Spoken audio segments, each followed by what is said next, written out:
साथियों, अभी एक सवाल आया। एक साथी ने कहा कि सर, मैंने लोन लिया था बैंक से, प्रॉपर्टी भी मेरी उसमें लगी हुई है और मैंने गारंटर किसी को बना दिया।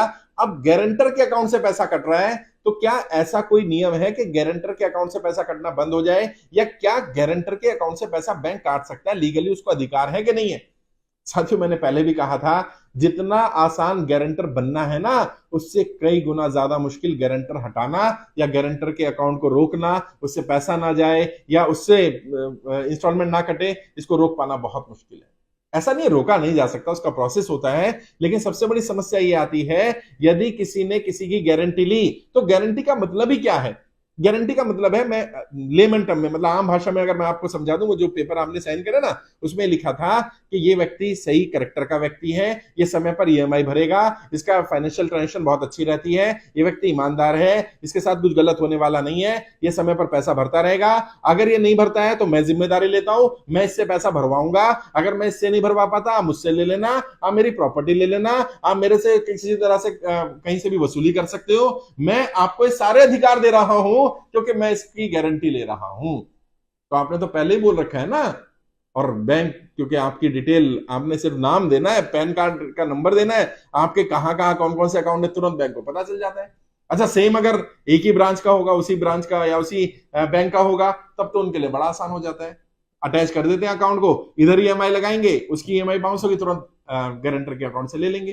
तो अब अगर ये हो रहा है तो ये तो लीगल है। यहां तक तो बात सही है कि ये लीगल है, बैंक ये काम कर सकता है, क्योंकि आपने बैंक को ये अधिकार दिया था गारंटर के तौर पर। अब आप ये कह सकते हैं कि सर, मुझे बताया नहीं था कि गारंटर का मतलब ये होता है। हाँ, ये मिस सेलिंग बोलते हैं। झूठ बोलना और सच ना बताना दोनों ही गुनाह है। आपको सच नहीं बताया गया, लेकिन प्रॉब्लम यह है, आपने पेपर साइन किए थे, उन पेपरों में लिखा था, अच्छा 50-100 टर्म्स एंड कंडीशन थी ना, बारीक बारीक लिखी हुई थी, वो आपको नहीं पता था उसमें ही थी एक कंडीशन ये कि गारंटी का मतलब ये होता है। और वो जनरली इंग्लिश में होती है, और जिसने साइन करे होते हैं उसे उतनी इंग्लिश नहीं आती है, वो पढ़ते नहीं है। इसलिए बिना पढ़े कोई पेपर साइन नहीं करना। और बैंक से पूछ सकते थे गारंटर का मतलब क्या होता है, कि अगर ये नहीं भरेगा तो मुझे भरना पड़ेगा क्या, इतना ही पूछ लेना। तो बैंक को बोलना पड़ेगा, बताना पड़ेगा। अगर बैंक नहीं बता रहा है तो फिर मिस सेलिंग माना जाएगा।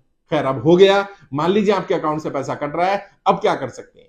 आप उस व्यक्ति से रिक्वेस्ट कर सकते हैं, अगर उससे संबंध आपके अच्छे हैं, कि भाई आप दूसरा गारंटर दे दो, मेरी गारंटी हटवा दो। अगर वो चाहेगा और वो रिक्वेस्ट करता है तो ही हो पाएगा। अगर आप बैंक में जाकर के बोलना चाहो कि मेरी ईएमआई से, मेरे अकाउंट से कटनी बंद हो जाए, बैंक कहेगा आपने ही तो कहा था कि अगर ये ना दे तो मुझसे ले लेना, मैं इसकी जिम्मेदारी लेने को तैयार हूं, मैं इसका पैसा भरने को तैयार हूं, आप मुझसे रिकवरी कर सकते हो। तो हम तो वही तो कर रहे हैं, आपने जो कहा वही कर रहे हैं। अब बैंक आपके खिलाफ, मतलब आप बैंक में जाकर के अपने कुछ बोल नहीं पाएंगे, और बैंक आपके अकाउंट से पैसा निकालता रहेगा, आपके खिलाफ ये सब काम होता रहेगा। बेहतर यह है कि वो व्यक्ति बोल दे, अगर उसके साथ आपके संबंध अच्छे हैं, वो दूसरा गारंटर दे दे। लेकिन दूसरा गारंटर बैंक तब लेता है जब अकाउंट ठीक चल रहा हो। वैसे तो बैंक के मैनेजर के पास, बैंक के अधिकारियों के पास काफी अधिकार होते हैं, वो अकाउंट एनपी होने से पहले पहले भी अगर 2 इंस्टॉलमेंट बाउंस है तो भी गारंटर चेंज कर सकते हैं। लेकिन जब ऑलरेडी डिफॉल्टर हो गया, तब बैंक कहेगा पहले वो डिफॉल्ट ठीक करो, तब जाकर के आपका जब रूटीन में आ जाएगा तब गारंटर चेंज करेंगे। तो इसमें तो पैसे भरने के अलावा कोई विकल्प नहीं बचता है। पहले ही ध्यान रखना चाहिए था। अभी भी बेहतर ये होगा कि आप अगर नहीं चाहते कि आगे ईएमआई आपके अकाउंट से कटे, तो उससे बैठ करके बात करो, जो सेटलमेंट करवाना है आपको देकर कहीं से लेकर उसका सेटलमेंट करवाओ, और फिर गारंटर से नाम हटवा लो। बाकी जो आपका पैसा चला गया वो वापस उससे ले लेना, अगर संबंध ठीक होंगे तो। और कोई इसमें विकल्प नहीं है। लीगली कहीं नहीं जा सकते, क्योंकि आपने अपने हाथ काट दिए, आपने पेपर साइन किए। कल कोर्ट भी अगर जाएगा ना बैंक, तो आप कुछ कर नहीं पाएंगे, आपके खिलाफ ही निर्णय आने वाला है।